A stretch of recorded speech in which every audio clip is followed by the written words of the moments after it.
Sir, So, my lords, the question that my lords put to me, let me give your lordships two stages which can happen. One is what happens, what is happening here, and the other is what your lordships put. One is that disqualification petitions are pending. The Supreme Court has told the Speaker on their request not to, in the meantime, take any decision on those because the Supreme Court was seized of the matter as far as the Speaker's exercise of jurisdiction is concerned. And pending those petitions for disqualification, can an MLA or an MP be prohibited from approaching the election commission? Your lordships in any number of judgments have said that even when disqualification petitions are pending, an MLA and an MP is well within his rights to participate on the proceedings of the House. Vote, exercise all that is vested in and under the Constitution. So until he is disqualified, the consequences don't attach at all. Absolutely, that's the rationale for it. One, and including my lords, yes, including the line of reasoning that your lordships took. Yes. In Nabam Revia, that yes, that if a deputy speaker or a speaker of membership, that he can always proceed in a direction where his own disqualification, that was another lane, would be accordingly impacted. So till I am disqualified, I continue to be a member to participate all its vigor and robustness in the proceedings of the House. At page 359, that very question. This is a letter written by Uddhav Thackeray to Eknath Shinde saying that you have been indulging in anti-party activities and have also voluntarily given up your membership in Shiv Sena. Therefore, in exercise of powers vested in me as the Shiv Sena Paksh Pramukh, I remove you from the post of Shiv Sena leader in the party organization.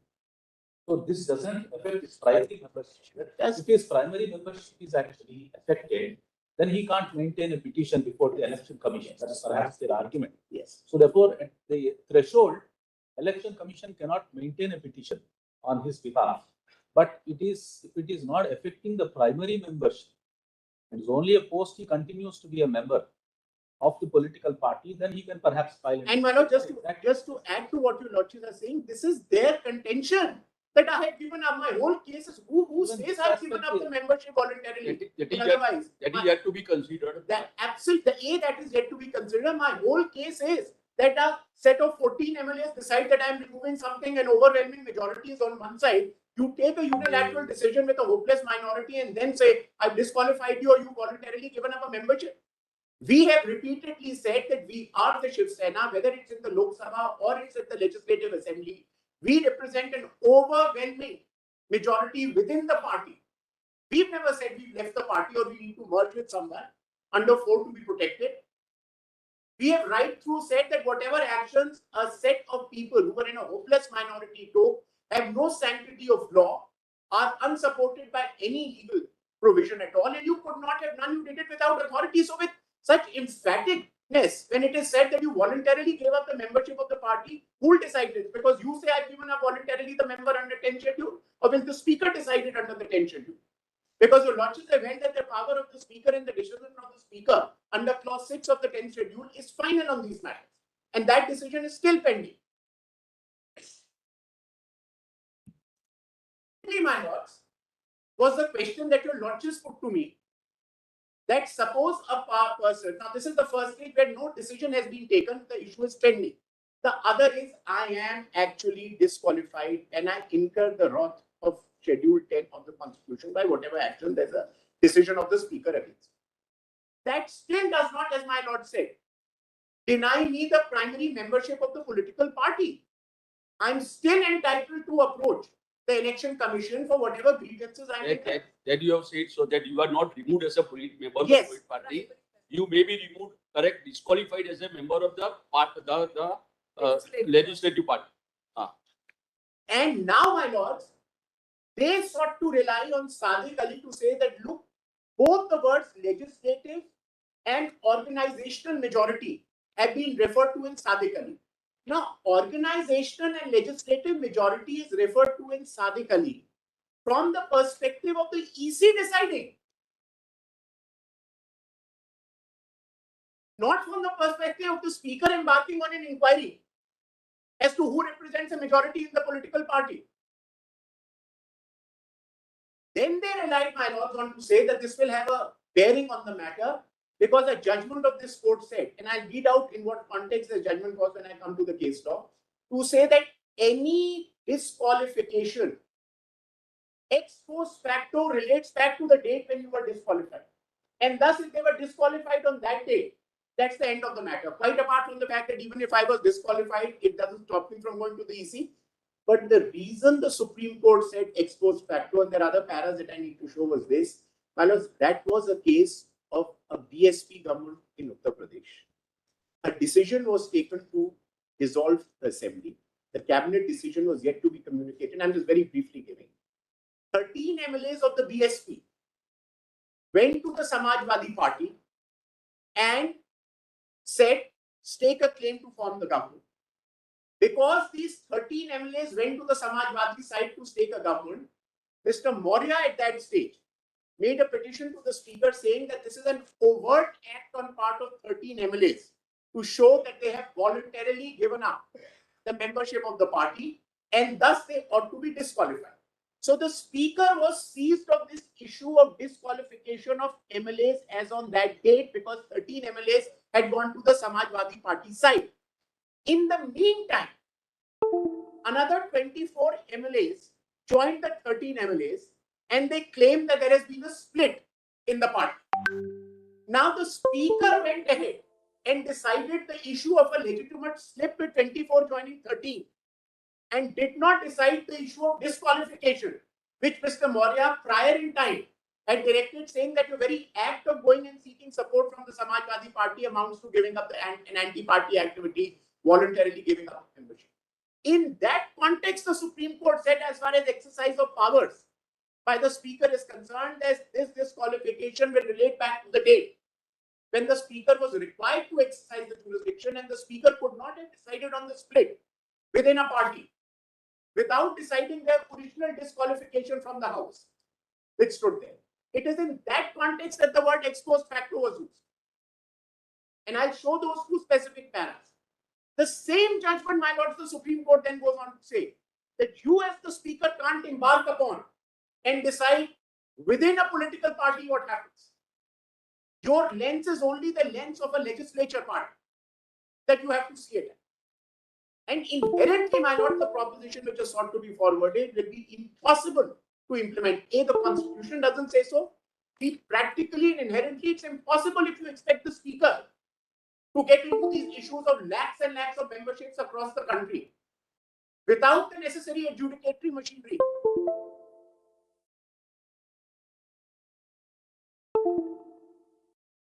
So according to you, both the powers are different. Jurisdiction under both the powers are different. And the inquiry under both are different. Completely different. If at all, my lords, if at all, a finding of the EC may help speaker, if at all, but nothing that the speaker decides will ever impact a member approaching the election commission. So to say that the two petitions are intertwined, thus this must await the decision in the main matter, is completely wrong. Now, my lords, even as far as that one question which is referred to, which is the last question, J, which I just Scope of powers of the EC with respect my lords, to all determining. that is, I'm very clear. What is the scope of powers of the Election Commission of India with respect to determination of a split within a party? No one has questioned the vires of the symbols order has already been upheld by your lordships. No one has ever questioned the power of the Election Commission. All that has been said herein is the scope of the powers of the Election Commission. Now, if I were to accept the argument as sought to be forward by the petitioners, my lords, then till the Constitution bench of this court decides on the scope of powers of the Election Commission. This may be the Shinde versus Thakre matter, but there could be another matter where there are disqualifications of MLAs and another set of people go to the Election Commission. So the Election Commission is denuded of its powers as a coordinate constitutional authority to continue and do what it is mandated under the Constitution to do, because your lordships are seized of the question of the scope of the Election Commission. This is one matter, my lords. All that has been said, court in its wisdom thought that the scope of the powers needs to be looked into. My respectful submission would be, my lords, even the scope of the powers, the horse the symbols order, in the light of judgment of your lordships, is expansive and plenary.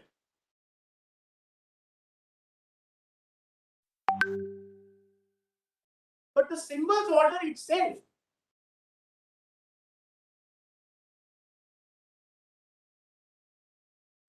under clause 15 and 18 specifically provides for a situation like ours, which is rival factions within a party, interim directions to be given.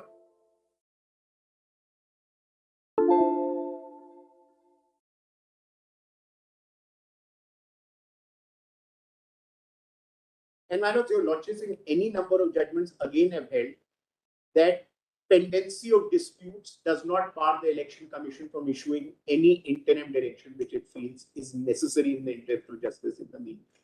Now, another argument raised was, what happens if the Election Commission suddenly freezes the symbol?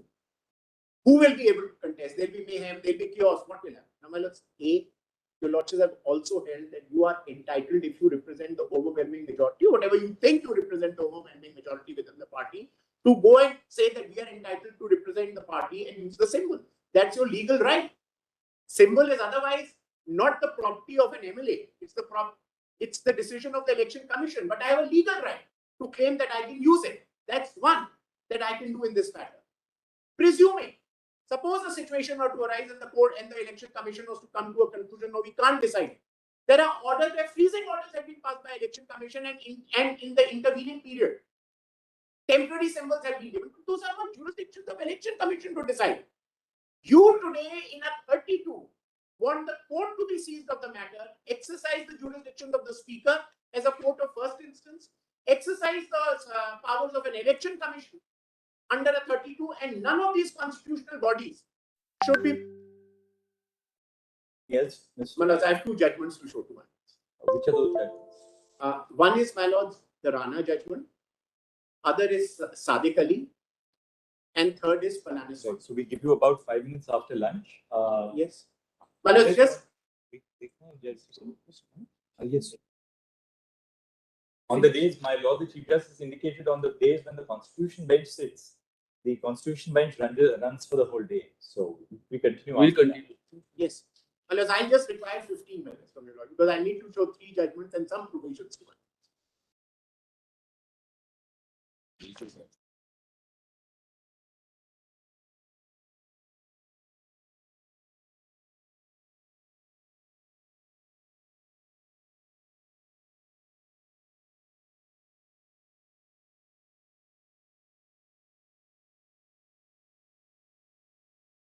Indulgence, a brief supplement by me and Mr. Singh.